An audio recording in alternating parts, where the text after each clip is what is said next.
Aksi seorang pria bernama Maradona 25 tahun membuat resah warga di Jalan Raya Sesetan setelah pom bensin Pegok dan Pasar Selatan pada Kamis 24 Agustus dini hari. Pasalnya ia berkeliling sambil menenteng parang. Alhasil pria yang bekerja sebagai satpam perusahaan ikan di benua ini diringkus aparat Polsek dan Pasar Selatan. Kapolsek Denpasar Selatan AKP Ide Ayu Madikalpi Kesari menerangkan peristiwa ini bermula ketika pelaku membeli makan di kawasan tersebut. Namun terjadi senggolan dengan pria tak dikenal di tempat membeli makan tersebut. Hingga Maradona dipukul, pria yang mabuk arah itu pun emosi dan tak terima. Dia bergegas pulang ke kosnya di Jalan Pakusari Sesetan. Pria asal Bima, Nusa Tenggara Barat ini mengambil senjata tajam jenis parang sepanjang 60 cm dengan gagang kayu.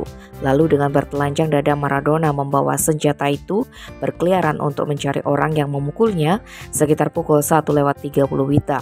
Hingga sampailah Maradona di tempat kejadian perkara yang jaraknya hanya 500 meter dari kosnya. Warga sekitar yang melihat ada pria mabuk bawa parang resah dan takut. Maka kejadian itu pun disampaikan ke Polsek.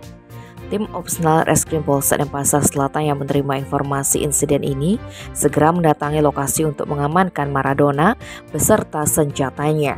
Berikutnya pelaku dibawa ke Mapolsek Densel guna proses lebih lanjut. Atas perbuatannya Maradona terancam dengan pidana penjara paling lama 10 tahun. Tim Bali Express melaporkan.